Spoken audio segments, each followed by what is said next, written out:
Counselling psychology എന്ന പേപ്പറിൽ block 2 അതാണ് നമ്മൾ ഇന്ന് ഡിസ്കസ് ചെയ്യാൻ ഉദ്ദേശിക്കുന്നത്.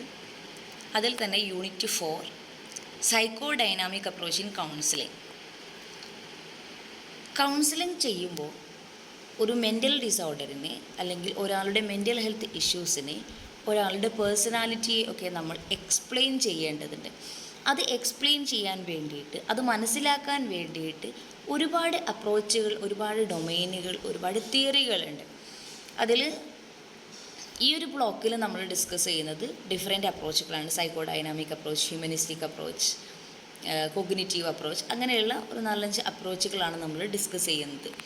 അപ്പോൾ അതിൽ ഏറ്റവും ഫസ്റ്റായിട്ട് നമ്മൾ ഡിസ്കസ് ചെയ്യുന്നത് psycho dynamic approach in counselling ആണ്. നമ്മളെല്ലാവരും കേട്ടിട്ടുള്ളൊരു ടേമാണ് സൈക്കോ ഡൈനാമിക് അപ്രോച്ച് എന്നും സൈക്കോ അനലിറ്റിക്കൽ തിയറികൾ എന്നും. അപ്പോൾ ഈ ഒരു കാര്യത്തെക്കുറിച്ചാണ് ഈ ഒരു ചാപ്റ്ററിൽ നമ്മൾ ഡിസ്കസ് ചെയ്യുന്നത്.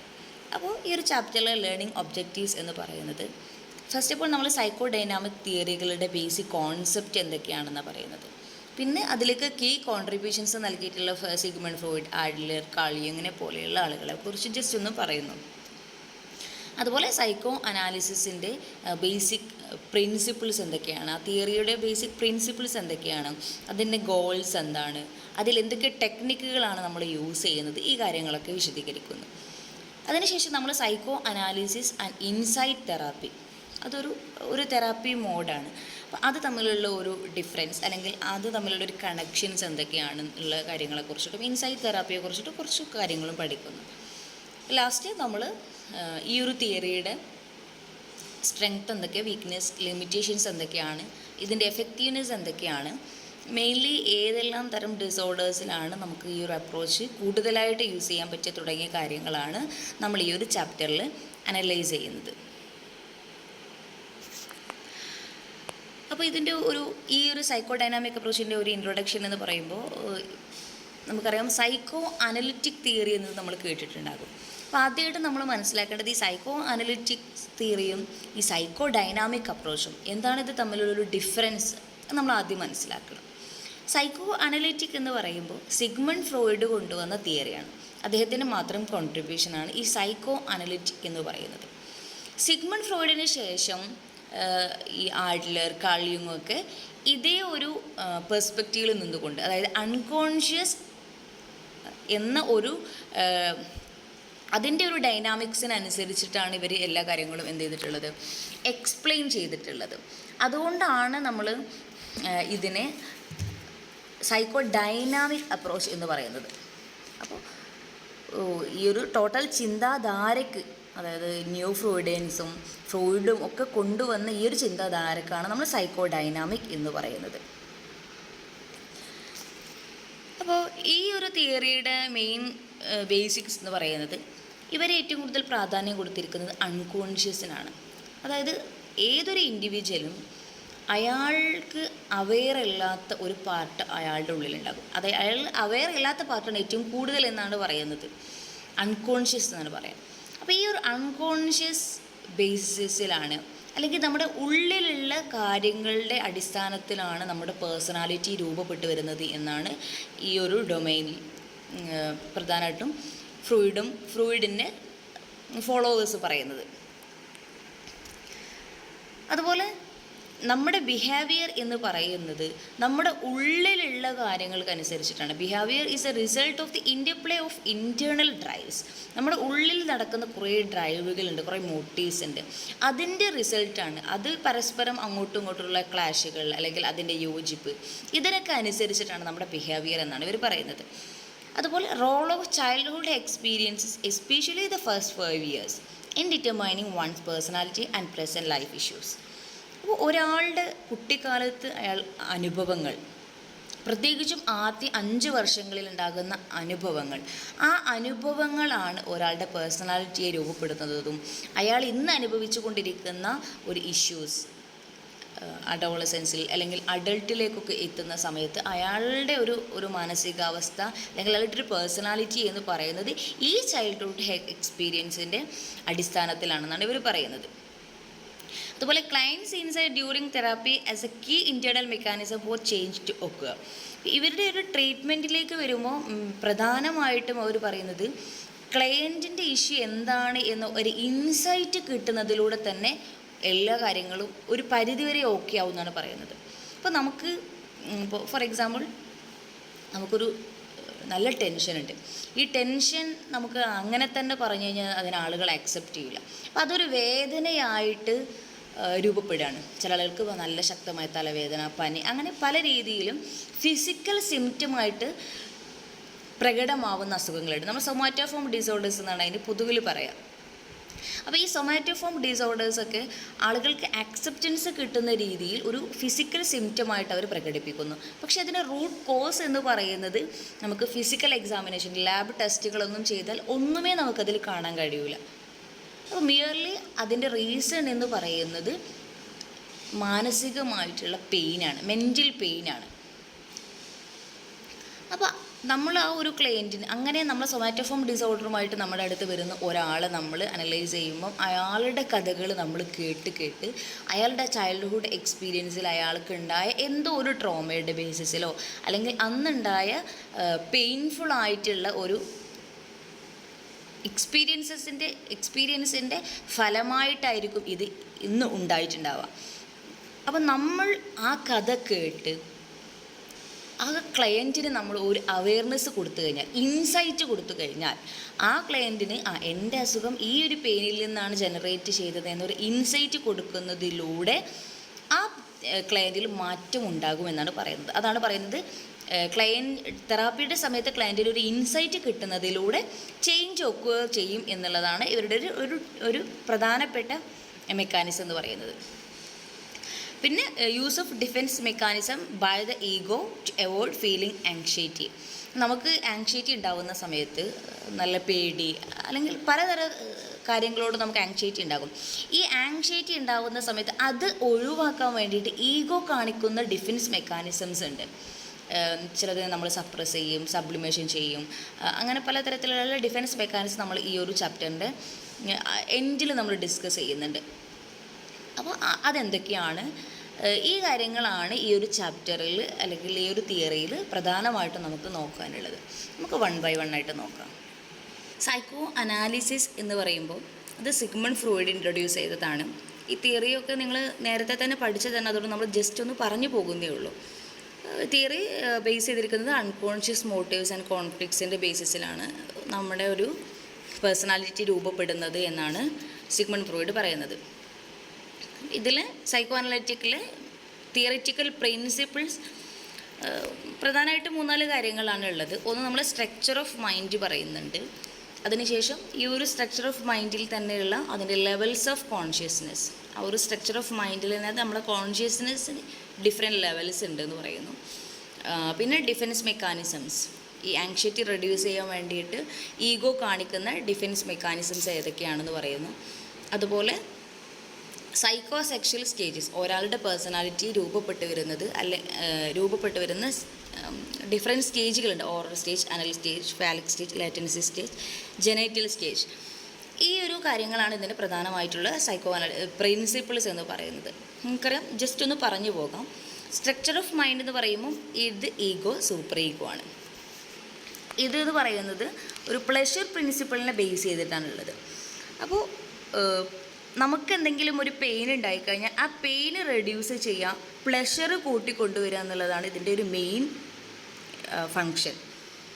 അപ്പോൾ അതിൻ്റെ കോൺസിക്വൻസസ് ഒന്നുമേ നോക്കൂല, പ്ലഷർ കിട്ടണം, അത്ര മാത്രമേ ഉണ്ടാവുള്ളൂ. അത് നമുക്ക് ബൈ നേച്ചർ ഇൻബോൺ ആയിട്ടുള്ള ഒരു ക്വാളിറ്റിയാണത്. ഒന്നും വേറെ ആളുടെ കംഫർട്ട് അങ്ങനെയൊന്നും നമ്മൾ നോക്കൂല, എനിക്ക് പ്ലഷർ കിട്ടണം എന്നുള്ളൊരു കാര്യം മാത്രമേ ഇതിൽ നോക്കുകയുള്ളൂ. നമുക്കറിയാം, ചെറിയൊരു കുട്ടിയായിരിക്കുന്ന സമയത്തൊക്കെ നമുക്ക് ആ സമയത്ത് തന്നെ ഇത് നമ്മുടെ ഉള്ളിലുണ്ട്. പിന്നെ ഒരു 3 അല്ലെങ്കിൽ ഒരു 4 ഒക്കെ ഒരു വയസ്സാകുന്ന സമയത്താണ് സൂപ്പർ ഈഗോ ഡെവലപ്പ് ചെയ്ത് വരുന്നത്. അതായത് മൊറാലിറ്റി പ്രിൻസിപ്പിളിനെ ബേസ് ചെയ്തിട്ട് ഇത് തെറ്റാണ്, ഇത് ശരിയാണ് എന്നതിൻ്റെയൊക്കെ അടിസ്ഥാനത്തിൽ അത് സോഷ്യലി കൺസ്ട്രക്റ്റഡ് ആയിട്ടുള്ളൊരു കാര്യമാണ്. അപ്പോൾ സൊസൈറ്റിയിൽ ആക്സെപ്റ്റഡ് ആയിട്ടുള്ള കാര്യങ്ങൾ അത് ശരിയും അല്ലാത്തത് തെറ്റുമെന്ന് കുട്ടി ചുറ്റുപാടും നിരീക്ഷിച്ച് അവൻ്റെ അവൻ ജീവിക്കുന്ന എൻവയോൺമെൻറ്റിൽ നിന്നും കുട്ടി പഠിച്ചെടുക്കുന്ന കാര്യങ്ങൾ, മനസ്സിലാക്കിയെടുക്കുന്ന കാര്യങ്ങളൊക്കെയാണ്. അതൊരു 3-4 വയസ്സാകുമ്പോഴേക്കാണ് ഡെവലപ്പായിട്ട് വരുന്നത്. അപ്പോൾ നമുക്ക് നോക്കാം, ഈ ഒരു ഇതില്ലായിരുന്നുവെങ്കിൽ നമ്മുടെ ഒരു അവസ്ഥ എന്താകുമായിരുന്നു. അപ്പോൾ ചെറിയ കുട്ടികൾ നമുക്കറിയാം, അവർക്ക് കരയാൻ മാത്രമേ അറിയുള്ളൂ. വിശന്നാലും കരയും, വേദന വന്നാലും കരയും. കുട്ടിയെ എടുക്കണമെങ്കിൽ എന്ത് നീടിനും കുട്ടിയുടെ മുന്നിൽ ആകെ ഒരു വഴിയുള്ളൂ, കരയുക എന്നുള്ളത് മാത്രം. അപ്പോൾ കുട്ടിക്ക് വിശന്ന് കഴിഞ്ഞാൽ കുട്ടി കരയും. അപ്പോൾ അത് രാത്രി ഉമ്മ ഉറങ്ങുകയാണോ, അല്ലെങ്കിൽ വീട്ടുകാരെല്ലാവരും ഉറങ്ങിയിരിക്കുന്നൊരു സമയമാണിത്, ഇത് രാത്രിയാണ്, ഇപ്പോൾ എല്ലാവരും കിടന്നുറങ്ങുമ്പോൾ ആരെ ഡിസ്റ്റർബ് ചെയ്യരുത്, അമ്മയെ ഡിസ്റ്റർബ് ചെയ്യരുത്, ഇതൊന്നും കുട്ടിക്ക് ബോധം ഉണ്ടാവില്ല. ആ കുട്ടിയെ സംബന്ധിച്ചിടത്തോളം രാത്രി കുട്ടിക്ക് വിശന്നപ്പോൾ അമ്മ ഉറങ്ങുകയാണല്ലോ, അമ്മയെ ഉണർത്തണ്ട എന്ന ഒരു മൊറാലിറ്റി ബേസിസിലുള്ള ഒരു സൂപ്പർ ഈഗോ അവിടെ വർക്കായി കഴിഞ്ഞിട്ടുണ്ടെങ്കിൽ ആ കുട്ടിക്ക് അവിടെ എക്സിസ്റ്റൻസ് ഇല്ല, സർവൈവ് ചെയ്യാൻ കഴിയൂല. കാരണം ആ കുട്ടിക്ക് പാല് കിട്ടേണ്ട സമയത്ത് പാല് കിട്ടാണ്ടിരിക്കുമ്പോൾ ഷുഗർ ഡൗൺ ആവുക, കുട്ടിയുടെ ജീവന് തന്നെ ഭീഷണിയാണത്. ആ സമയത്ത് കുട്ടിയുടെ മുന്നിൽ കുട്ടിയുടെ പ്ലഷർ, കുട്ടിയുടെ നീഡ് സാറ്റിസ്ഫൈ ചെയ്യുക എന്നൊരു കാര്യം മാത്രമേ മുന്നിലുള്ളൂ. അപ്പോൾ അത് സർവൈവിന് അത്യാവശ്യമായിട്ടുള്ള ഒരു കാര്യമാണ് ഈ ഒരു പ്ലഷർ കൂട്ടുക എന്നുള്ളത്. അപ്പോൾ ആ സമയത്ത് ഇത് മാത്രമാണ് ഉണ്ടാവുന്നത്. പിന്നെ ഒരു 3-4 വയസ്സൊക്കെ ആകുമ്പോൾ നമ്മൾ സൂപ്പർ ഈഗോ വരുന്നു. അപ്പോൾ നമ്മൾ ഇത് ശരിയാണ് തെറ്റാണ്, അപ്പോൾ നമ്മളിത് ചെയ്യരുത് എന്നൊക്കെയുള്ള രീതിയിൽ ആ സമയത്താണ് നമ്മളത് വർക്കാവുന്നത്. അപ്പോൾ ഈ ഒരു പിന്നെ ഈഗോ ആണുള്ളത്, അത് റിയാലിറ്റി പ്രിൻസിപ്പിളിനെ ബേസ് ചെയ്തിട്ടാണ്. എന്താണ് റിയാലിറ്റി എന്ന് അക്സെപ്റ്റ് ചെയ്തിട്ട് അതിനനുസരിച്ചിട്ട് പ്രവർത്തിക്കുന്നതാണ് ഈഗോ എന്ന് പറയുന്നത്.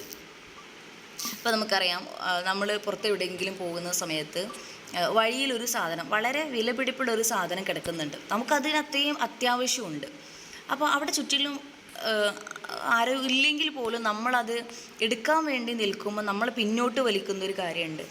അത് അന്യ ആളുടെ മുതലാണ്, അത് നമ്മുടേതല്ല. ആ വസ്തു മറ്റൊരാളുടേതായതുകൊണ്ട് തന്നെ അത് എടുക്കാനുള്ള അവകാശം എനിക്കില്ല, അത് ശരിയല്ല എന്നൊരു ബോധത്തിൻ്റെ പേരിൽ നമ്മൾ എന്ത് ചെയ്യുന്നു, അത് എടുക്കാതെ നമ്മൾ പിന്മാറുന്നു. അപ്പോൾ നമ്മളവിടെ റിയാലിറ്റി മനസ്സിലാക്കുകയാണ്, ഇത് മറ്റൊരാളുടേതാണ്, അതെടുക്കാൻ പറ്റുന്നതല്ല എന്ന് കരുതിയിട്ട്. അപ്പോൾ അവിടെ ആ ഒരു റിയാലിറ്റിയെ ബേസ് ചെയ്തുകൊണ്ട് നമ്മളെടുക്കുന്ന ഒരു ഡിസിഷൻ. അപ്പോൾ ആ ഇഡിനെയും സൂപ്പർ ഈഗോയും തമ്മിലുള്ള ക്ലാഷിനെ അവിടെ പരിഹരിക്കുന്നത് ആരാണ്? ഈഗോയാണ്. ഈ ഈഗോ തന്നെയാണ് ഡിഫെൻസ് മെക്കാനിസം ഒക്കെ കാണിക്കുന്നത്. നമ്മളൊരു അസുഖം ഉണ്ടായിക്കഴിഞ്ഞു, നമ്മൾ പറഞ്ഞല്ലോ, നേരത്തെ പറഞ്ഞ സൊമാറ്റോഫോം ഡിസോർഡർ, നമുക്കൊരു ആങ്സൈറ്റി അല്ലെങ്കിൽ ഒരു ഫിയർ, ഒരു ടെൻഷൻ, എന്തോ ഒരു സംഭവം നമ്മുടെ ഉള്ളിലുണ്ട്, അതങ്ങനെ തന്നെ എക്സ്പ്രസ് ചെയ്യാൻ പറ്റൂല. ഈ ഈഗോ ഡിഫെൻസ് മെക്കാനിസം കാണിക്കും. ഇപ്പോൾ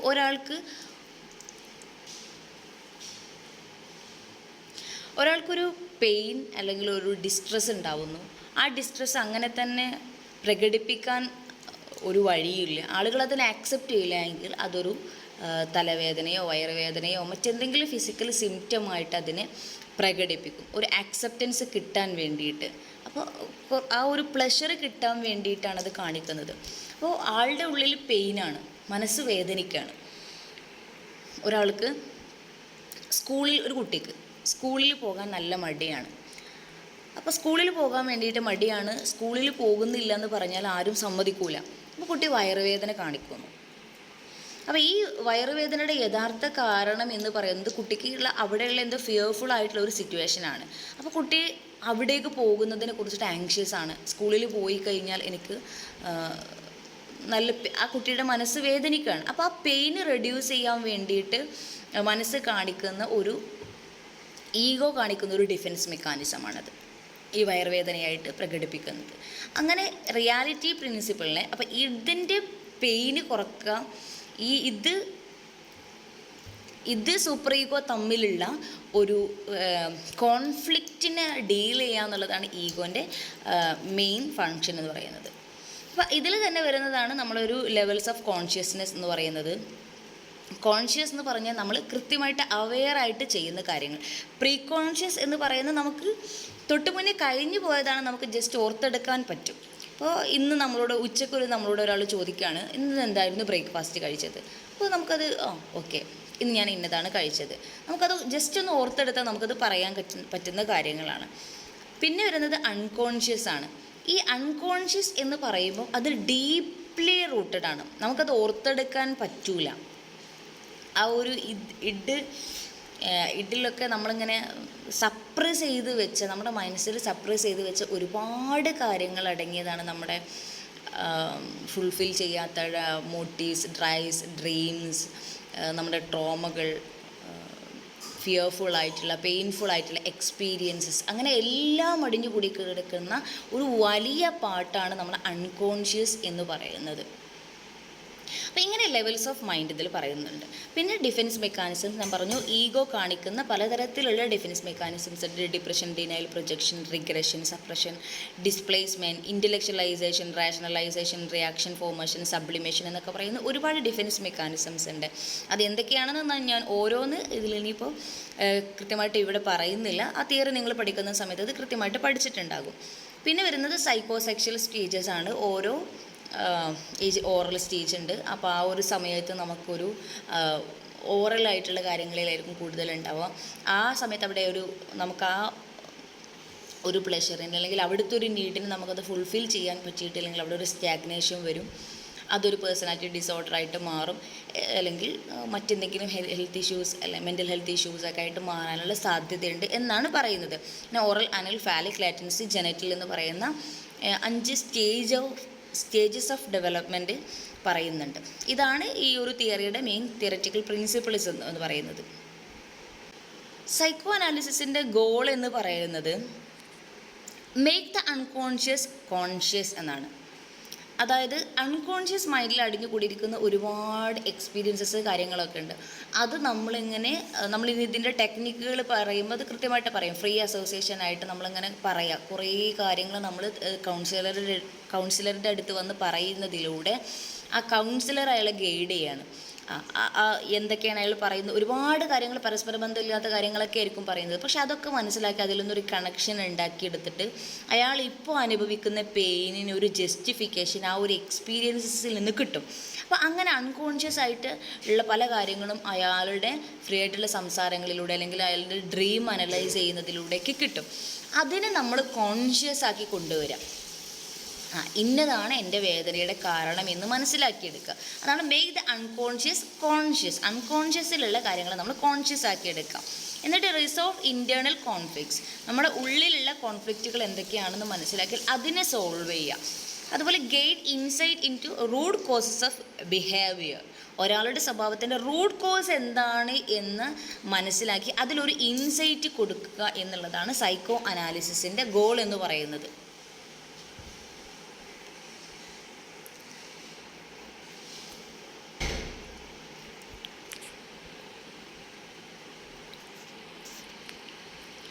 ഇനി നമ്മൾ സൈക്കോ അനാലിസിസിൽ ഉപയോഗിക്കുന്ന ടെക്നിക്കുകളാണ്.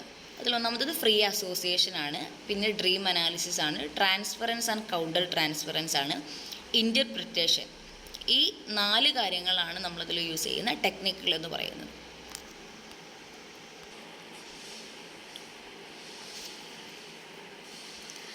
ഫ്രീ അസോസിയേഷൻ എന്ന് പറയുമ്പോൾ നമ്മളടുത്ത് വരുന്ന ക്ലയൻറ്റ് അയാളുടെ മനസ്സിൽ വരുന്ന എല്ലാ കാര്യങ്ങളും ഒരു ജഡ്ജ്മെൻറ്റും ഇല്ലാതെ അങ്ങനെ പറഞ്ഞുകൊണ്ടേയിരിക്കുക. വളരെ റിലാക്സായിട്ട് മനസ്സിലേക്ക് എന്തൊക്കെയാണോ വരുന്നത് അതെല്ലാം പറയാം. അതിൽ പ്രത്യേകിച്ച് റീസണിങ് ഇല്ല. ഇത് ശരിയാണോ തെറ്റാണോ ഇയാളോട് പറയാൻ പാടുള്ളതാണോ അങ്ങനെയുള്ള ഒരു റീസണിങ്, അങ്ങനെയുള്ള ഒരു കാര്യവും നോക്കാതെ മനസ്സിൽ വരുന്ന കാര്യങ്ങളൊക്കെ ഇങ്ങനെ പറഞ്ഞുകൊണ്ടേയിരിക്കും. അയാളുടെ ചൈൽഡ്ഹുഡിലുണ്ടായ അയാളുടെ മെമ്മറികൾ റീകോൾ ചെയ്യുക, അയാൾക്കുണ്ടായ ഇമോഷണൽ എക്സ്പീരിയൻസസിനെ, ഡിഫിക്കൽട്ടീസിനെയൊക്കെ എക്സ്പ്ലെയിൻ ചെയ്തുകൊണ്ടിരിക്കുക. അപ്പോൾ അതിലൊരു റാഷണൽ ജഡ്ജ്മെൻ്റ് ഒന്നും ഇല്ലാത്ത രീതിയിൽ ഒരു സെൻസർഷിപ്പും ഇല്ലാതെ പറയാം. അപ്പോൾ നമ്മൾ ആസ് എ തെറാപ്പിസ്റ്റ് നമ്മൾ അയാൾ പറയുന്ന കാര്യങ്ങൾ കൃത്യമായിട്ട് ഒരു ജഡ്ജ്മെൻറ്റും ഇല്ലാണ്ട് കേട്ടിരിക്കുക. വളരെ ആക്റ്റീവായിട്ട് ലിസൺ ചെയ്യാം. എന്നിട്ട് അയാൾ പറയുന്ന കാര്യങ്ങളിലുള്ള അയാളുടെ കഥയിൽ നിന്നും പരസ്പരം ലിങ്ക് ക്രിയേറ്റ് ചെയ്യാം. ഇത് ഇന്നത് കൊണ്ടാകാം എന്ന് അയാൾ പറയുന്ന ഒരു കാര്യവും നമ്മൾ നിസ്സാരമാക്കരുത്. എല്ലാ കാര്യങ്ങളും റെലവൻ്റ് ആണ്. അപ്പോൾ എല്ലാത്തിനും റെലവൻസ് കൊടുത്തൊരു സ്പെഷ്യൽ അറ്റൻഷൻ നമ്മൾ കൊടുക്കണം. അതുപോലെ ഈ ഒരു ഫ്രീ അസോസിയേഷൻ്റെ സമയത്ത് നമ്മൾ പ്രത്യേകം ശ്രദ്ധിക്കേണ്ട ഒരു കാര്യമാണ് ക്ലയൻറ്റിൻ്റെ ഭാഗത്ത് നിന്നുള്ള ഏതെങ്കിലും തരത്തിലുള്ള റെസിസ്റ്റൻസ് ഉണ്ടോ എന്നുള്ളത്. ഈ റെസിസ്റ്റൻസ് ഉണ്ടെങ്കിൽ നമ്മൾ അതിനെ നോട്ട് ചെയ്യണം. റെസിസ്റ്റൻസ് എന്ന് പറയുമ്പം അയാൾ സംസാരിച്ചുകൊണ്ടിരിക്കുന്ന സമയത്ത് അയാളുടെ തോട്ട്സ് ബ്ലോക്കിംഗ് ഓഫ് തോട്ട്സ് വരിക. അപ്പോൾ പെട്ടെന്ന് തോട്ട്സ് ഒന്നും കിട്ടാണ്ട് വരും, അത് ബ്ലോക്കായി പോവുക. അതുപോലെ അയാൾ ഇങ്ങനെ പറഞ്ഞുകൊണ്ടിരിക്കുന്നതിൻ്റെ ഇടയിൽ അയാൾ സൈലൻസ് കീപ്പ് ചെയ്യുന്നു, പലതരത്തിലുള്ള ഇമോഷണൽ ചേഞ്ചുകൾ വരുന്നു. അപ്പം ഇതെല്ലാം ഈ സമയത്ത് ഇങ്ങനെ പറഞ്ഞുകൊണ്ടിരിക്കുമ്പോൾ പിന്നെ പെട്ടെന്ന് ചില ടോപ്പിക്ക് അയാൾ അവിടെ വെച്ച് സ്റ്റോപ്പ് ചെയ്തിട്ട് മറ്റൊരു കാര്യത്തിലേക്ക് പോകുന്നു, അല്ലെങ്കിൽ വേണ്ട ഇത് ഞാൻ പറയുന്നില്ല അല്ലേ. അത്തരം രീതിയിലുള്ള ഡിസ്കഷനൊക്കെ ഒന്ന് ട്രാക്ക് മാറ്റുന്നു. ഡ്രീംസ് അല്ലെങ്കിൽ ചൈൽഡ്ഹുഡ് മെമ്മറീസിനെയൊക്കെ റീകോൾ ചെയ്യാൻ അയാൾ റിഫ്യൂസ് ചെയ്യുന്നു. അതുപോലെ ചില ഇറലവൻ്റ് ആയിട്ടുള്ള ചെറിയ വേറെ വിഷയങ്ങൾ അതിൻ്റെ ഇടയിൽ വരുന്നു. അയാളുടെ അപ്പോയിൻമെൻറ്റ് ഒഴിവാക്കുന്നു, തെറാപ്പിക്ക് വരാതിരിക്കുന്നു, അല്ലെങ്കിൽ തെറാപ്പി സെഷൻസ് അങ്ങോട്ടും ഇങ്ങോട്ടും നീക്കി വെക്കുന്നു, ഫീ പേ ചെയ്യാണ്ടിരിക്കുന്നു. ഇങ്ങനെയുള്ള കാര്യങ്ങളൊക്കെ നമ്മൾ റെസിസ്റ്റൻസ് ആയിട്ട് കീപ്പ് ചെയ്യണം. ഇത് എന്തുകൊണ്ടാണ് എന്ന് നമുക്ക് കൃത്യമായൊരു ഒരു ഐഡിയ നമ്മൾ ഉണ്ടാക്കിയെടുക്കണം. ഇയാളുടെ ഈ ഒരു റെസിസ്റ്റൻസ് ഒരു പക്ഷേ അയാളുടെ അൺകോൺഷ്യസ് മൈൻഡിൽ നിന്ന് വരുന്നതാകാം, അയാൾ അനുഭവിക്കുന്ന പെയിനിൻ്റെ ഒരു പാർട്ടാവാം ഇത്. അപ്പോൾ ഈ ഫ്രീ അസോസിയേഷൻ ടൈമിലുണ്ടാകുന്ന റെസിസ്റ്റൻസിനെ നമ്മൾ കൃത്യമായിട്ട് നമ്മൾ അഡ്രസ്സ് ചെയ്യേണ്ടതുണ്ട്. അപ്പോൾ അതാണ് ഫ്രീ അസോസിയേഷനിൽ നമ്മൾ ഒരു വൺ ഓഫ് ദി ടെക്നിക്കാണ് ഈ സൈക്കോ അനലിറ്റിക് തെറാപ്പിയിലുള്ള. ഇനി മറ്റൊന്ന് ഡ്രീം അനാലിസിസ് ആണ്.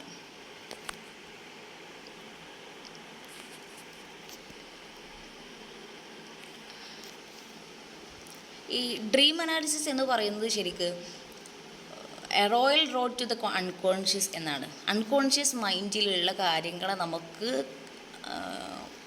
കോൺഷ്യസ് ആയിട്ട് നമുക്ക് പറഞ്ഞു തരാൻ അല്ലെങ്കിൽ എക്സ്പ്ലെയിൻ ചെയ്യാൻ പറ്റുന്ന, അല്ലെങ്കിൽ അത് മനസ്സിലാക്കിയെടുക്കാൻ പറ്റുന്ന one of the best technique എന്നാണ് പറയുന്നത്. അതായത് നമ്മുടെ ഉള്ളിലുള്ള ട്രോമാറ്റിക് അല്ലെങ്കിൽ അൺആക്സെപ്റ്റബിൾ ആയിട്ടുള്ള പെയിൻഫുൾ ആയിട്ടുള്ള എക്സ്പീരിയൻസസ് ഉണ്ടാകും. അതുപോലെ കോൺഫ്ലിക്റ്റുകൾ, നമ്മുടെ മോട്ടിവേഷൻസ്, ഇമോഷൻസ് എല്ലാം ഉണ്ട്. അപ്പോൾ ഇതിനെ എല്ലാം ഡ്രീം സിംബലൈസ് ചെയ്യുന്നതാണ് പറയുന്നത്. ഈ പെയിനിനെയൊക്കെ അല്ലെങ്കിൽ ഈ നീഡ്സിനെയൊക്കെ ഡ്രീം രൂപത്തിൽ പ്രത്യക്ഷപ്പെടും എന്നാണ് പറയുന്നത്. അപ്പോൾ രണ്ട് തരത്തിലുള്ള ഡ്രീമിനെ കുറിച്ചിട്ട് ഫ്രോയിഡ് പറയുന്നുണ്ട്. ഒന്ന് മാനിഫെസ്റ്റ് കണ്ടൻറ് ഉണ്ടാകും, ലേറ്റൻറ്റ് കണ്ടൻറ് ഉണ്ടാകും. അതായത് മാനിഫെസ്റ്റ് കണ്ടൻറ് എന്ന് പറയുമ്പോൾ ആക്ച്വൽ ഇവൻറ്റ്സ് ഇൻ ഡ്രീംസ്, അതായത് ആ ഒരു എന്താണോ ഇവൻറ്റ് അത് അങ്ങനെ തന്നെ മാനിഫെസ്റ്റ് ചെയ്യാം. അപ്പോൾ ക്ലയൻറ്റിന് അത് റിപ്പോർട്ട് ചെയ്യും, ഞാൻ എന്നെ ഇങ്ങനെ ചെറിയ കുട്ടിയായിരിക്കുന്ന സമയത്ത് ഇങ്ങനെ അബ്യൂസ് ചെയ്യുന്നത് ഇതാണെന്ന് പറഞ്ഞ്. അപ്പോൾ എന്താണോ അവരുടെ ആ ഒരു സപ്രസ് ചെയ്ത് വെച്ചിരിക്കുന്ന ആ ഒരു കാര്യം അതന്നെ അങ്ങനെ തന്നെ ഡ്രീമായിട്ട് വരുന്നതാണ് മാനിഫെസ്റ്റ് കണ്ടൻറ്.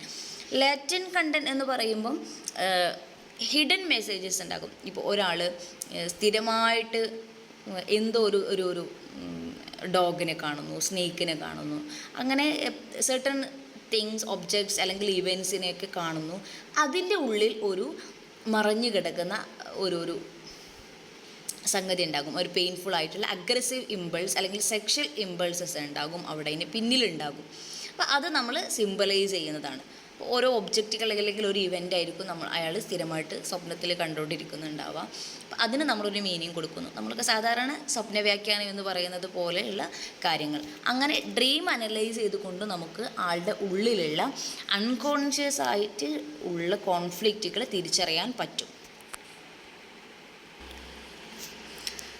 ഇനി മറ്റൊരു മെത്തേഡാണ് ട്രാൻസ്ഫറൻസ് ആൻഡ് കൗണ്ടർ ട്രാൻസ്ഫറൻസ് എന്ന് പറയുന്നത്. നമുക്കറിയാം, ട്രാൻസ്ഫറൻസ് എന്ന് പറഞ്ഞിട്ടുണ്ടെങ്കിൽ ക്ലയൻറ്റിന് തെറാപ്പിസ്റ്റിനോട് തോന്നുന്ന ഒരു സെർട്ടൺ ഇമോഷനാണ്. ഒന്നുകിൽ സ്നേഹം, അല്ലെങ്കിൽ ദേഷ്യം, അല്ലെങ്കിൽ തെറാപ്പിസ്റ്റിനെ ഒരു ഫാദർ ഫിഗറായിട്ട് വെക്കുന്നു, അല്ലെങ്കിൽ മദർ ഫിഗറായിട്ട് വെക്കുന്നു. അങ്ങനെ ഒരു പ്രത്യേകം ഒരു പേഴ്സണൽ അറ്റാച്ച്മെൻറ്റ് തെറാപ്പിസ്റ്റിനോട് തോന്നുന്നതാണ് ട്രാൻസ്ഫറൻസ് എന്ന് പറഞ്ഞാൽ. കൗണ്ടർ ട്രാൻസ്ഫറൻസ് എന്നാൽ നേരെ തിരിച്ച്, തെറാപ്പിസ്റ്റിന് ക്ലയൻറ്റിനോട് തോന്നുന്ന ഒരു തരം ഇമോഷൻസ്, തെറാപ്പിസ്റ്റിന് ഉണ്ടാകുന്ന ഒരു തരം അറ്റാച്ച്മെൻറ്റ്. ഒരു മകളായിട്ട് തോന്നുന്നു, അല്ലെങ്കിൽ ഒരു അമ്മയായിട്ട് തോന്നുന്നു, പെങ്ങളായിട്ട് തോന്നുന്നു, മകനായിട്ട് തോന്നുന്നു.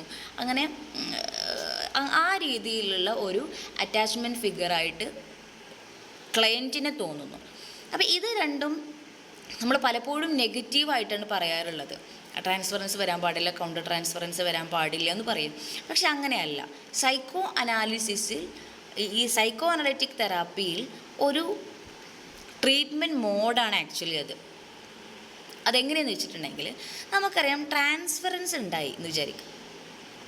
ഈ ക്ലയൻറ്റിന് തെറാപ്പിസ്റ്റിനെ ഒരു ഫാദർ ഫിഗറായിട്ടാണ് വെച്ചിരിക്കുന്നത്, അല്ലെങ്കിൽ ഒരു മദർ ഫിഗറായിട്ടാണ് വെച്ചിരിക്കുന്നത് എന്ന് വിചാരിക്കാം. അല്ലെങ്കിൽ ഒരു സ്നേഹം, ലവ് ആണ് ഈ ഒരു തെറാപ്പിസ്റ്റിനോട് തോന്നിയതെന്നുണ്ടെങ്കിൽ, നമുക്കതിൽ നിന്ന് മനസ്സിലാക്കേണ്ടത്, നമ്മൾ അതിനോട് ഒരിക്കലും റിയാക്ട് ചെയ്യാൻ പാടില്ല. ആ കുട്ടിക്ക് ലവ് ഇങ്ങോട്ട് തോന്നിയെന്ന് വിചാരിക്കുക, ആ ലവിനോട് നമ്മൾ റിയാക്ട് ചെയ്യരുത്. നമ്മളതിനെ ഒബ്ജക്റ്റീവായിട്ട് അനലൈസ് ചെയ്യാണ് വേണ്ടത്. അത് എന്താണെന്ന് വെച്ചാൽ, എന്തുകൊണ്ടായിരിക്കും ഈ കുട്ടിക്ക് ഇങ്ങനെ ഒരു ഫാദർ ഫിഗറായിട്ട് വെച്ചിരിക്കുന്നത്, അല്ലെങ്കിൽ ഒരു ലവ് അറ്റാച്ച്മെൻറ്റ് എന്തുകൊണ്ടായിരിക്കും വന്നിട്ടുണ്ടാവുക. അത് അയാളുടെ അൺകോൺഷ്യസിൽ മാറ്റി വെച്ചിരിക്കുന്ന, സപ്രസ് ചെയ്ത് വെച്ചിരിക്കുന്ന എന്തോ ഒരു പെയിനുമായിട്ട് റിലേറ്റഡ് ആയിരിക്കും. അപ്പോൾ അയാൾക്ക് അന്ന് സാറ്റിസ്ഫൈ ചെയ്യാത്ത എന്തോ ഒരു കാര്യം ഈ തെറാപ്പിസ്റ്റിലൂടെ ആ ക്ലയൻറ്റ് എന്ത് ചെയ്തിട്ടുണ്ട്, സാറ്റിസ്ഫൈ ചെയ്തിട്ടുണ്ട്. അപ്പോൾ ഒരു ഐഡിയൽ ഫാദർ, അല്ലെങ്കിൽ ഒരു ഐഡിയൽ മദർ, അല്ലെങ്കിൽ ഐഡിയൽ പാർട്ട്ണറൊക്കെ ആയിട്ട് ഈ തെറാപ്പിസ്റ്റിനെ അയാൾ മുന്നിൽ കാണുമ്പോൾ, അതിലൂടെ എന്താണ് ഇവിടെ അൺമെറ്റ് ചെയ്ത നീഡ്, എന്താണ് ഇവിടെ ഉള്ള കോൺഫ്ലിക്റ്റ് എന്ന് നമ്മൾ മനസ്സിലാക്കിയെടുക്കുക. അപ്പോൾ ഈ ട്രാൻസ്ഫറൻസിലൂടെ കൗണ്ടർ ട്രാൻസ്ഫറൻസ് വരുമ്പോഴും ഇങ്ങനെ തന്നെ. ഇപ്പോൾ കൗണ്ടർ ട്രാൻസ്ഫറൻസ് വന്നെന്ന് വിചാരിക്കുക, സ്വന്തം ഒരു മകളായിട്ട് അല്ലെങ്കിൽ ഒരു മകനായിട്ട് ഫീൽ ചെയ്തു എന്നുണ്ടെങ്കിൽ നമുക്ക് മനസ്സിലാക്കാം, ഒരു മകന് കിട്ടേണ്ട, അല്ലെങ്കിൽ ഒരു മകൾക്ക് കിട്ടേണ്ട ചില കാര്യങ്ങളാണ് ഈ കുട്ടിക്ക് മിസ്സായി പോയത്. കാരണം അയാൾ ആ മിസ്സായ കുറേ എക്സ്പീരിയൻസസ് നമ്മളോട് പറയുന്നതിലൂടെ ആവുമല്ലോ നമുക്ക് അങ്ങനെ ഒരു ഫീലിംഗ് വന്നിട്ടുണ്ടാവുക. അപ്പോൾ ആ ഒരു ഫീലിംഗ് വരുമ്പോൾ നമ്മളത് മനസ്സിലാക്കാം, യെസ്, ആ കുട്ടി പറഞ്ഞ കാര്യത്തിൽ എന്താണ്, ആ കുട്ടിക്ക് ചൈൽഡ്ഹുഡിൽ കിട്ടേണ്ട ഫാദറിൽ നിന്ന് അല്ലെങ്കിൽ മദറിൽ നിന്ന് കിട്ടേണ്ട പല കാര്യങ്ങളും മിസ്സായി പോയിട്ടുണ്ടെന്ന് നമുക്ക് മനസ്സിലാക്കാം. ഇങ്ങനെ മനസ്സിലാക്കിയിട്ട് ട്രീറ്റ്മെൻറ്റ് കൊടുക്കാൻ വേണ്ടിയിട്ട് നമുക്ക് ഈ ട്രാൻസ്ഫറൻസ്, കൗണ്ടർ ട്രാൻസ്ഫറൻസ് നമുക്ക് യൂസ് ചെയ്യാൻ പറ്റും. അപ്പോൾ ഇത് ഒരു വൈസായിട്ടുള്ള നല്ല ഇൻ്റലക്ച്വലായിട്ടുള്ള ഒരു തെറാപ്പിസ്റ്റ് ഈ ഒരു ട്രാൻസ്ഫറൻസിനെയും കൗണ്ടർ ട്രാൻസ്ഫറൻസിനെയും ഉപയോഗപ്പെടുത്തും. അത് യൂസ് ചെയ്തിട്ട് എന്ത് ചെയ്യും, അതിനോട് റിയാക്റ്റ് ചെയ്യൂല, മറിച്ച് അതിനെ നമ്മളെന്ത് ചെയ്യും, നമുക്കൊരു ഇൻസൈറ്റ് കിട്ടാൻ വേണ്ടിയിട്ട് ആ കുട്ടിയുടെ അൺകോൺഷ്യസ് ആയിട്ടുള്ള കോൺഫ്ലിക്റ്റ്, അല്ലെങ്കിൽ ആ ക്ലയൻറ്റിൻ്റെ അൺകോൺഷ്യസ് ആയിട്ടുള്ള കോൺഫ്ലിക്റ്റിനെ മനസ്സിലാക്കിയെടുക്കാൻ വേണ്ടിയിട്ട് നോക്കും. അപ്പോൾ ഇവിടെ ഒരു എക്സാമിനറുടെ സൂപ്പർവിഷൻ അത്യാവശ്യമാണ്.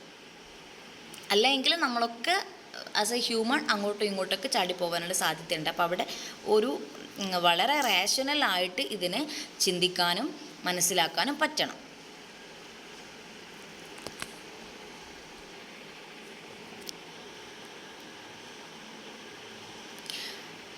ഇനിയുള്ളത് ഇൻ്റർപ്രിറ്റേഷനാണ്. ഇൻ്റർപ്രിറ്റേഷനാണ് ഇതിൽ മെയിൻ കീ ടെക്നിക്ക് എന്ന് പറയുന്നത്. നമ്മൾ ഫ്രീ അസോസിയേഷനിലൂടെയും ഡ്രീം അനാലിസിസിലൂടെയും ട്രാൻസ്ഫറൻസ് ആൻഡ് കൗണ്ടർ ട്രാൻസ്ഫറൻസ്, അതായത് നമ്മൾ തെറാപ്പി ബോണ്ടാണത്, ഒരു തെറാപ്പിസ്റ്റ് ഉണ്ടാക്കിയെടുക്കുന്ന ഒരു അലയൻസാണ്, തെറാപ്യൂട്ടിക് അലയൻസാണത്. ഇതിലൂടെയൊക്കെ നമ്മൾ മനസ്സിലാക്കിയ ഒരുപാട് കാര്യങ്ങളുണ്ടാകും. ആ കാര്യങ്ങൾ ക്ലയൻറ്റിന് കൃത്യമായിട്ട് എക്സ്പ്ലെയിൻ ചെയ്ത് കൊടുക്കുന്നതാണിത്. അതായത് ഈ ക്ലയൻറ്റിൽ പാസ്റ്റിലുണ്ടായ ചൈൽഡ്ഹുഡ് ട്രോമകൾ, എക്സ്പീരിയൻസസുകൾ, കോൺഫ്ലിക്റ്റുകൾ ഒക്കെ ഈ കഥകളൊക്കെ പറയുന്നതിലൂടെ നമ്മൾ മനസ്സിലാക്കിയെടുത്തിട്ട് കൃത്യമായിട്ട് പറഞ്ഞു കൊടുക്കാം.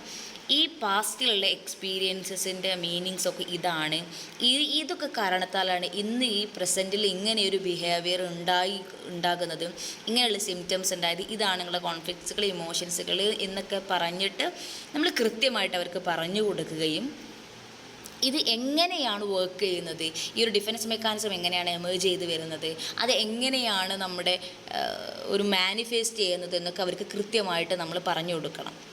അപ്പോൾ നമുക്കറിയാം ഡിഫൻസ് മെക്കാനിസം എന്ന് പറഞ്ഞാൽ നമ്മൾ നേരത്തെ പറഞ്ഞു, ഈ ഇഡും സൂപ്പർ ഈഗോയും തമ്മിൽ ഭയങ്കര കോൺഫ്ലിക്റ്റ് ഉണ്ടായി, ഒരു സൂപ്പർ പവറായിട്ട് നിന്ന് ഈഗോക്ക് അവിടെ ഒരു ഡിസിഷൻ എടുക്കാൻ കഴിയാണ്ട് വരും. ഈഗോക്ക് എന്താ ചെയ്യേണ്ടതെന്ന് അറിയാതെ ഈഗോ അങ്ങോട്ട് എന്താ ചെയ്യേണ്ടതെന്ന് അറിയാതിരിക്കുമ്പോഴാണ് ഡിഫൻസ് മെക്കാനിസം ഈഗോ കാണിക്കുന്നത്. അപ്പോൾ അത് ഇങ്ങനെയൊക്കെയാണ് കാണിക്കുന്നത്. അപ്പോൾ ഈഗോയെ നമ്മൾ പറഞ്ഞ് മനസ്സിലാക്കി കൊടുക്കുകയാണ് ചെയ്യുന്നത്. ഈ അൺകോൺഷ്യസ് ആയിട്ടുള്ള കാര്യങ്ങളെയൊക്കെ കോൺഷ്യസിലേക്ക് കൊണ്ടുവന്ന് ഈ കാര്യങ്ങളിൽ ഇങ്ങനെയല്ല ചെയ്യേണ്ടത്, ഇങ്ങനെയാണ് ചെയ്യേണ്ടത് എന്നൊക്കെ പറഞ്ഞ് അതിൽ പാരൻസിൻ്റെ റോള്, കെയർ ഗീവേഴ്സിൻ്റെ റോള്, ഇമോഷണൽ ചാലഞ്ചസ് എന്തൊക്കെയാണ്, നമ്മൾ അണ്ടർലൈങ് മോട്ടീവ്സ് എന്തൊക്കെയാണ് തുടങ്ങിയ എല്ലാ കാര്യങ്ങളും നമ്മൾ എന്ത് ചെയ്യുന്നു, എക്സ്പ്ലെയിൻ ചെയ്ത് കൊടുക്കുന്നു. പിന്നെ നമ്മൾ ഈ ഇൻ്റർപ്രിറ്റേഷൻ ചെയ്യുന്ന സമയത്ത് നമ്മൾ മനസ്സിലാക്കേണ്ട ഒരു കാര്യം എന്ന് പറയുന്നത്, ക്ലയൻറ്റിൻ്റെ കുറച്ച് കാര്യങ്ങൾ മാത്രം കേട്ടിട്ട് നമ്മളൊരു പാർഷ്യൽ ജഡ്ജ്മെൻറ്റിലേക്ക് പോകാൻ പാടില്ല. അപ്പോൾ ഇതിൽ ക്ലയൻറ്റിൻ്റെ ഭാഗത്തു നിന്നുള്ള ഒരു എന്താ പറയുക, ക്ലയൻറ്റ് നന്നായിട്ട് സഹകരിക്കേണ്ടതുണ്ട്. ക്ലയൻറ്റിൻ്റെ കോപ്പറേഷൻ ഉണ്ടെങ്കിൽ മാത്രമേ ഇത് നടക്കുകയുള്ളൂ. നമുക്കറിയാം psycho analysis theory therapy sessions എന്ന് പറയുന്ന ഒരു 2-3 സെഷൻസിൽ ഒരിക്കലും തീരാൻ പാടില്ല. അത് ആക്ച്വലി ഇയേഴ്സ്, വർഷങ്ങളോളം വേണമെന്നാണ് പറയാം. അത്രത്തോളമൊന്നും ഇല്ലെങ്കിൽ പോലും അത്യാവശ്യം സെഷൻസ് എടുത്ത് ക്ലയൻറ്റിൻ്റെ കഥകൾ പിന്നെയും കേൾക്കണം.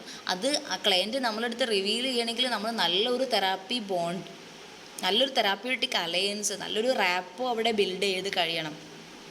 അങ്ങനെ ബിൽഡ് ചെയ്ത് കഴിഞ്ഞാൽ മാത്രമേ അയാളുടെ കഥകൾ, കാര്യങ്ങൾ നമ്മളെടുത്ത് പറയുള്ളൂ. അപ്പോൾ ഈ പറയുന്ന കാര്യങ്ങളൊക്കെ ശരി തന്നെയാണോ ഒരാൾക്ക് ഉണ്ടാക്കിയിട്ടും പറയാൻ പറ്റും. അപ്പം അതിലൊക്കെ നമ്മൾ കൃത്യമായി നല്ല ക്ലാരിറ്റി വരുത്തണം. എന്നിട്ട് മാത്രമേ നമ്മൾ ഇങ്ങനെയൊരു ജഡ്ജ്മെൻറ്റ് അല്ലെങ്കിൽ ഒരു ഇൻ്റർപ്രിറ്റേഷനിലേക്ക് പോകാൻ പാടുള്ളൂ. ഇങ്ങനെയൊരു ഇൻ്റർപ്രിറ്റേഷനിലൂടെയാണ് ആ ക്ലയൻറ്റ് കൃത്യമായിട്ട് അയാളുടെ പ്രോബ്ലം മനസ്സിലാക്കുകയും ആ മനസ്സിലാക്കുന്നതിലൂടെ തന്നെ അയാളുടെ പ്രോബ്ലംസൊക്കെ സോൾവായി പോവുകയും ചെയ്യും എന്നാണ് സൈക്കോ അനാലിറ്റിക് തെറാപ്പിയിൽ പറയുന്നത്. ഇനി നമ്മൾ നോക്കുകയാണ്, നമ്മൾ സൈക്കോ അനാലിസിസ് തിയറിയുടെ ഒരു ഇവാലുവേഷൻ നോക്കുകയാണെന്നുണ്ടെങ്കിൽ അതിൻ്റെ സ്ട്രെങ്ത് എന്താ ചോദിച്ചിട്ടുണ്ടെങ്കിൽ ഒരു ഡീപ്പ് ഇൻസൈറ്റ് കൊടുക്കുന്നു. അയാളുടെ പ്രോബ്ലം എന്താണ് എന്നുള്ളതിൻ്റെ കുറിച്ചൊരു കൃത്യമായൊരു ഇൻസൈറ്റ് നമ്മൾക്ക് കൊടുക്കാൻ പറ്റുന്നു. അതുപോലെ ഹിസ്റ്റോറിക്കൽ ഇമ്പോർട്ടൻസ് ഉണ്ട്.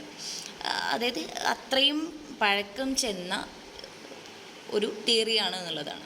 പിന്നെ അതിൻ്റെ ലിമിറ്റേഷൻസ് എന്ന് പറയുന്നത് ടൈം കൺസ്യൂമിങ് ആണ്. നമ്മളിങ്ങനെ വിചാരിക്കുന്ന പോലെ ഒരു 4-5 സെഷൻസിലൊന്നും ഇത് തീരൂല. ഒരുപാട് വർഷങ്ങളോളം എടുക്കണം. അപ്പം അത്രയും ടൈം കൺസ്യൂം ചെയ്യണം ഇതിന്. അതിൻ്റെ ക്ലയൻസ് ഒരു 95%, 99% എന്ന് തന്നെ നമുക്ക് പറയാൻ പറ്റും. പ്രത്യേകിച്ച് ഇന്ത്യൻ കോണ്ടക്സിലൊക്കെ പറയുകയാണെങ്കിൽ അത്രയും ലോങ് ഡ്യൂറേഷനിലൊന്നും ഒരാൾ തെറാപ്പി എടുക്കാൻ വരില്ല. അയാൾക്ക് ഫിനാൻഷ്യൽ പ്രോബ്ലംസ് പറഞ്ഞിട്ട് പിന്മാറാം, അത് പിന്നെ വരാനുള്ളൊരു മടി ഉണ്ടാകും. അങ്ങനെ പല കാര്യങ്ങളാലും അത് മുടങ്ങി പോകാനുള്ള സാധ്യത വളരെ വളരെ കൂടുതലാണ്. അപ്പോൾ അതിൻ്റെ ഏറ്റവും വലിയൊരു ലിമിറ്റേഷനാണ് ടൈം കൺസ്യൂമിങ് ആണെന്നുള്ളത്. അതുപോലെ ലാക്സ് സയൻറ്റിഫിക് സപ്പോർട്ട്. ഇതിന് സയൻറ്റിഫിക് സപ്പോർട്ട് കുറവാണ്. നമുക്കറിയാം, ഇപ്പോൾ CBT പോലെയുള്ള മെത്തേഡ്സൊക്കെ നമ്മൾ ഒരുപാട് ക്ലയൻസിൽ നമ്മൾ അപ്ലൈ ചെയ്ത് അതിന് റിസൾട്ട് ഉണ്ട് എന്ന് കൃത്യമായിട്ട് നമ്മൾ പ്രൂവൺ ചെയ്തതാണ്. അപ്പോൾ അതിന് സയൻറ്റിഫിക് സപ്പോർട്ട് ഉണ്ട്. പക്ഷേ ഈ സൈക്കോ അനാലിസിസിന് അത്ര തന്നെ സയൻറ്റിഫിക് സപ്പോർട്ട് ഇല്ല എന്നുള്ളത് ഇതിൻ്റെ വലിയൊരു ലിമിറ്റേഷനാണ്. പക്ഷേ നമുക്കറിയാം സൊമാറ്റോ ഫോം ഡിസോർഡർ, ഡിസോസിയേറ്റീവ് ഡിസോർഡേഴ്സിലൊക്കെ അതിനെയൊക്കെ എക്സ്പ്ലെയിൻ ചെയ്യാൻ പറ്റിയ മറ്റു തിയറികളില്ല എന്ന് പറയാം. മറ്റു തിയറികളെക്കാളൊക്കെ നല്ല എക്സ്പ്ലനേഷൻസ് കൊടുക്കാൻ പറ്റുന്നത് ആക്ച്വലി ഈ സൈക്കോ അനാലിസിസിനാണ് എന്നുള്ളതാണ്. ഈ ഒരു മെത്തേഡിലൂടെയൊക്കെയാണ് നമുക്ക് ഒരാൾക്ക് ഈ പെയിൻ ഉണ്ടാകും, അയാളുടെ എങ്ങനെ ഡിഫൻസ് മെക്കാനിസമാണ് അവിടെ വർക്ക് ചെയ്യുന്നത് എന്നൊക്കെ മനസ്സിലാക്കി കഴിഞ്ഞാൽ അതിൻ്റെ ഏറ്റവും വലിയ തെറാപ്പി എന്ന് പറയുന്നത് അയാളുടെ കഥകൾ കൃത്യമായിട്ട് കേട്ടിരിക്കുക എന്നുള്ളതിന്, ഒരുപാട് പറഞ്ഞ് അതിന് ക്ലിയർ ചെയ്യുക എന്നുള്ളത് തന്നെയാണ്.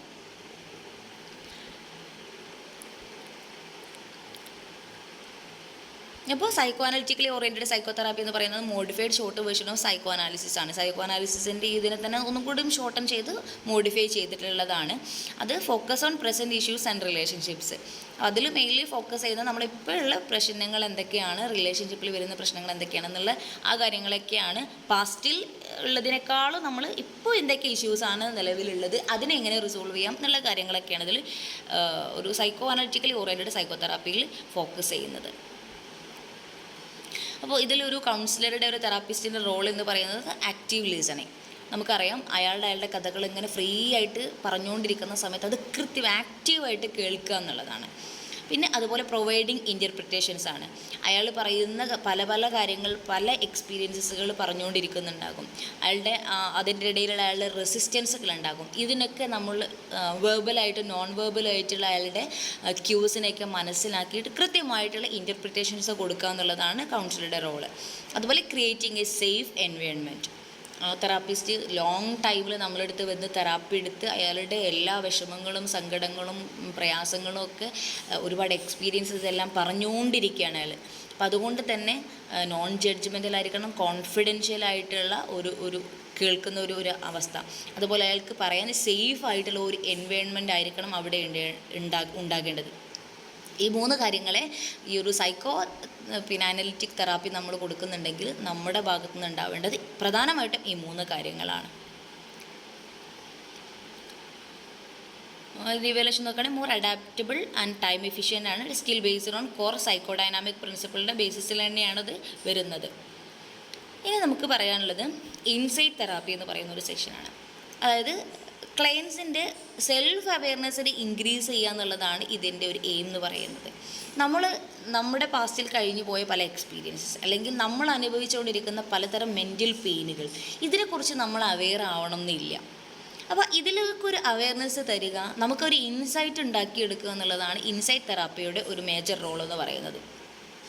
ഓഫൺ ഓവർലാപ്സ് വിത്ത് സൈക്കോഡൈനാമിക് കോൺസെപ്റ്റ്സ്. നമുക്കത് ഈ ഒരു ഇൻസൈറ്റ് തെറാപ്പി എന്ന് കേൾക്കുമ്പോൾ നമുക്കൊരു സൈക്കോഡൈനാമിക് കോൺസെപ്റ്റ് ആണെന്നുള്ളൊരു ഓവർലാപ്പ് വരാനുള്ള സാധ്യതയുണ്ട്. കാരണം നമുക്കറിയാം സൈക്കോഡൈനാമിക് തിയറി അല്ലെങ്കിൽ തെറാപ്പിയിൽ, സൈക്കോഅനലിറ്റിക് തെറാപ്പിയിൽ നമ്മൾ ചെയ്യുന്നതും ക്ലയൻറ്റിന് ഇൻസൈറ്റ് ഉണ്ടാക്കി കൊടുക്കുക എന്നുള്ളത് തന്നെയാണ്. അപ്പോൾ അതിനെ നമ്മൾ ഓവർലാപ്പ് ചെയ്യാനുള്ള ഒരു സാധ്യത ഉണ്ടെന്നാണ് പറയുന്നത്. അപ്പോൾ ഈ ഇൻസൈറ്റ് തെറാപ്പിയുടെ ഒരു ഗോൾ എന്ന് പറയുന്നത് understand emotional Roots of behaviour. ഒരാൾ പ്രസൻറ്റിൽ കാണിക്കുന്ന ബിഹേവിയറിൻ്റെ റൂട്ട് കോസസ് എന്താണ്, അതിൻ്റെ ഇമോഷണൽ റൂട്ടുകൾ എന്തൊക്കെയാണ് എന്ന് മനസ്സിലാക്കിയെടുക്കുക. അതുപോലെ promote self exploration and personal growth. അത് മനസ്സിലാക്കിയെടുത്തിട്ട് അയാളുടെ സെൽഫ് എക്സ്പ്ലോറേഷനെ പ്രൊമോട്ട് ചെയ്യുക, അതുപോലെ പേഴ്സണൽ ഗ്രോത്ത് ഇൻക്രീസ് ചെയ്യുക എന്നുള്ളതാണ് ഇൻസൈറ്റ് തെറാപ്പിയുടെ ഗോൾ എന്ന് പറയുന്നത്. ഇൻസൈറ്റ് തെറാപ്പിയുടെ ടെക്നിക്കുകളാണ് വേർബൽ ഡയലോഗ് ഉണ്ട്, ക്ലാരിഫിക്കേഷൻ ആൻഡ് റിഫ്ലക്ഷൻ ഉണ്ട്, ഗൈഡഡ് സെൽഫ് അനാലിസിസ് ഉണ്ട്.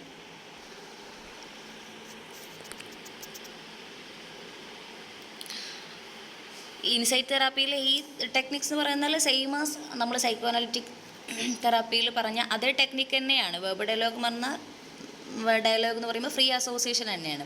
ക്ലാരിഫിക്കേഷൻ ആൻഡ് റിഫ്ലക്ഷൻ എന്ന് പറയുമ്പോൾ അയാളുടെ ഫ്രീ അസോസിയേഷനിൽ അയാളുടെ പറഞ്ഞ എക്സ്പീരിയൻസസ്, അതുപോലെ ഡ്രീം അനാലിസിസ് നമ്മൾ ചെയ്തപ്പോൾ നമ്മളതിലൂടെ ഉണ്ടാക്കിയെടുക്കുന്ന ഇൻ്റർപ്രിറ്റേഷൻസ് ഒക്കെ ഉണ്ടല്ലോ, അതൊക്കെയാണ്. അപ്പോൾ അയാൾ പറയുന്ന കാര്യങ്ങൾ നമ്മളൊന്നുകൂടി ക്ലാരിറ്റി വരുത്തേണ്ടതുണ്ടെങ്കിൽ നമ്മളതിൽ ക്ലാരിഫിക്കേഷൻ ചെയ്യാം, എന്നിട്ട് അതിനെ നമ്മൾ റിഫ്ലക്റ്റ് ചെയ്യുക, അതായത് ഇൻ്റർപ്രിറ്റ് ചെയ്യാം. പിന്നെ ഗൈഡഡ് സെൽഫ് അനാലിസിസ് നമ്മൾ കൊടുക്കുക, അതായത് ഇങ്ങനെയൊക്കെയാണെന്ന് പറഞ്ഞ് അയാളെ തന്നെ അനലൈസ് ചെയ്യാൻ വേണ്ടിയിട്ട് നമ്മളൊരു എക്സ്പീരിയൻസ് അത് നമ്മൾ ഗൈഡ് ചെയ്യുക എന്നുള്ളതാണ്.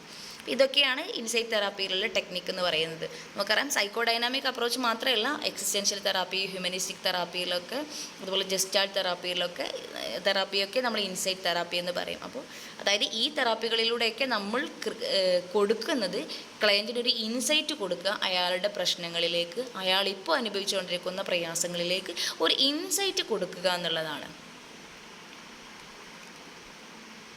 അപ്പോൾ ഈ ഒരു ഇൻസൈറ്റ് തെറാപ്പിയുടെ ഒരു ഇവാലുവേഷൻ നോക്കുകയാണെങ്കിൽ it's effective in long term personality change. ഒരു ലോങ് ടേമിലേക്ക് അയാളുടെ ഒരു പേഴ്സണാലിറ്റിയെ തന്നെ മാറ്റിയെടുക്കാൻ അത്രയും എഫക്റ്റീവാണ്. Requires client motivation and verbal ability. Client നന്നായിട്ട് സഹകരിക്കുകയും ക്ലയൻറ്റിന് നന്നായിട്ട് മാറണം എന്നുള്ള ഇൻറ്റേർണൽ മോട്ടിവേഷൻ വേണം. ക്ലയൻറ്റ് ഇങ്ങനെ ഒരു പാസീവായിട്ട് വന്നിരുന്നാൽ പോരാ, ആക്റ്റീവായിട്ട് ഇത് മാറ്റണം എന്നുള്ള ഒരു ക്ലയൻറ്റിന് അത്രയും മോട്ടിവേഷൻ അതിൽ വേണം. അതുപോലെ വെർബൽ എബിലിറ്റി, ക്ലയൻറ്റിന് ഇങ്ങനെ നന്നായിട്ട് സംസാരിക്കാനും കഴിയണം. ചില ക്ലയൻറ്റ്സ് ഉണ്ട് 1-2 വാക്കിൽ മാത്രമേ അവർക്ക് അവരുടെ പ്രശ്നങ്ങൾ പറയാൻ കഴിയുള്ളൂ. അങ്ങനെയുള്ള ആളുകളിൽ നമുക്ക് ഈ ഇൻസൈറ്റ് തെറാപ്പി അത്ര എഫക്റ്റീവായിട്ട് ചെയ്യാൻ കഴിയില്ല. ആൾ ഫ്രീ ആയിട്ട് നന്നായിട്ട് സംസാരിക്കാനുള്ള ഒരു വെർബൽ എബിലിറ്റിയും കൂടി അയാൾക്ക് വേണം. സംസാരിക്കാൻ കഴിയാത്ത ഒരാളാണ്, അയാൾക്ക് നമുക്ക് ഈ ഒരു ഇൻസൈറ്റ് തെറാപ്പി കൊടുക്കാൻ കഴിയില്ല. അപ്പോൾ ഇത്രയും കാര്യങ്ങളാണ് നമ്മൾ ഈ ഒരു സൈക്കോ ഡൈനാമിക് അപ്രോച്ചിൽ നമ്മൾ പറഞ്ഞിട്ടുള്ളത്. നമുക്ക് ഒന്നുകൂടി നമുക്കതൊന്ന് ജസ്റ്റ് ഒന്ന് ഓവർവ്യൂ ചെയ്യാം. സൈക്കോ ഡൈനാമിക് അപ്രോച്ച് എന്ന് പറയുന്നത് ഫ്രോയിഡിൻ്റെ സൈക്കോ അനലിറ്റിക് തിയറി, അതിനുശേഷം വന്ന ഫ്രോയിഡിൻ്റെ ഫോളോവേഴ്സ് ഉണ്ട്, അവരെല്ലാം കൂടി കൊണ്ടുവന്ന അപ്രോച്ചിനെയാണ് നമ്മൾ സൈക്കോ ഡൈനാമിക് എന്ന് പറയുന്നത്. ഇതിൽ ഫോക്കസ് ചെയ്യുന്നത് നമ്മുടെ ചൈൽഡ്ഹുഡ് എക്സ്പീരിയൻസസ്, ട്രോമാസ്, നമ്മളെ ഉള്ളിലുള്ള ഇൻറ്റേർണൽ ഡ്രൈവുകളെയൊക്കെ ഫോക്കസ് ചെയ്തിട്ട് നമ്മൾ അൺകോൺഷ്യസിലുള്ള കാര്യങ്ങളാണ്, അതിലുള്ള കോൺഫ്ലിക്റ്റുകളാണ് ഇപ്പോൾ നമ്മൾ അനുഭവിച്ചു കൊണ്ടിരിക്കുന്ന നമ്മുടെ പേഴ്സണാലിറ്റി അല്ലെങ്കിൽ നമ്മുടെ പ്രശ്നങ്ങൾ എന്ന് പറയുന്നത്. അപ്പോൾ അതിന് നമ്മൾ എക്സ്പ്ലെയിൻ ചെയ്യുന്നത് ഫ്രീ അസോസിയേഷൻ, ഡ്രീം അനാലിസിസ് പോലെയുള്ള കാര്യങ്ങളിലൂടെയാണ്. അപ്പോൾ വെർബലി ക്ലയൻറ്റ് ഒരു സെൻസർഷിപ്പും ഇല്ലാത്ത കാര്യങ്ങൾ ഇങ്ങനെ നമ്മളെടുത്ത് വന്ന് സംസാരിച്ചു കൊണ്ടേയിരിക്കുക. നമ്മൾ ആസ് എ കൗൺസിലർ അത് ആക്റ്റീവായിട്ട് ലിസൺ ചെയ്തുകൊണ്ടിരിക്കുക, ഒരു ജഡ്ജ്മെൻറ്റും ഇല്ലാണ്ട് നമ്മളത് കേട്ടുകൊണ്ടേയിരിക്കുക, കൃത്യമായിട്ട് കേട്ട് അതിന് ഇൻ്റർപ്രിറ്റേഷൻസ് കൊടുക്കുക എന്നുള്ളതാണ് ആസ് എ കൗൺസിലർ നമ്മൾ ചെയ്യേണ്ട കാര്യം എന്ന് പറയുന്നത്. ഈ തെറാപ്പിയിലൂടെ നമ്മൾ ചെയ്യുന്നത് ക്ലയൻറ്റിന് ഇൻസൈറ്റ് ഉണ്ടാക്കി കൊടുക്കുക എന്നുള്ളതാണ്. ക്ലയൻറ്റ് അനുഭവിച്ചുകൊണ്ടിരിക്കുന്ന പ്രശ്നത്തിൻ്റെ കാരണം എന്താണ്, അത് ഈ ഈഗോ ഉണ്ടാക്കിയെടുത്ത ഈ ഡിഫെൻസ് മെക്കാനിസം, ആ ഒരു ഡിഫെൻസ് മെക്കാനിസം എങ്ങനെയാണ് ഇതിൽ വർക്കാവുന്നത്, എങ്ങനെയാണ് അയാൾ ഇപ്പോൾ അനുഭവിച്ചുകൊണ്ടിരിക്കുന്ന പ്രശ്നമായിട്ട് മാറിയത് എന്ന ഒരു കൃത്യമായ എക്സ്പ്ലനേഷൻസ് കൊടുത്ത് ക്ലയൻറ്റിൽ ഒരു ഇൻസൈറ്റ് ഉണ്ടാക്കിയെടുക്കുക എന്നുള്ളതാണ് സൈക്കോ ഡൈനാമിക് തെറാപ്പിയിലൂടെ നമ്മൾ ചെയ്യുന്നത്.